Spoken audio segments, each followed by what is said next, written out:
આ જગ્યાને પહેલી નજરે જોઈને ઝૂંપડી કહેશો તો ખોટું પડશે, કારણ કે આ આંગણવાડી કર્મચારીનું ઘર છે ને આ જ અહીંના બાળકોની આંગણવાડી છે.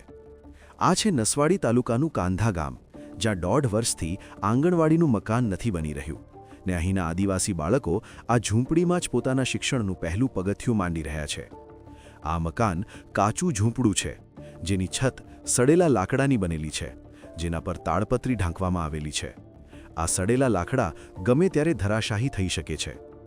આવી પરિસ્થિતિમાં બાળકોને કાચા ઝૂંપડામાં અભ્યાસ કરાવવા માટે આંગણવાડી કર્મચારી પણ મજબૂર છે.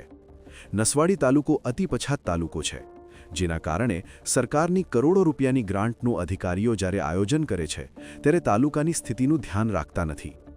લોકોનો આક્ષેપ છે કે મનરેગા યોજનામાં આંગણવાડીઓ મંજૂર થાય તેમાં ગ્રાન્ટ આવતી નથી, સરપંચો કામ કરતા નથી, ત્યારે આંગણવાડીઓ બનાવવા માટે પંચાયત માર્ગ મકાન વિભાગને કામગીરી સોંપાય તેવી સ્થાનિકોની માંગ છે.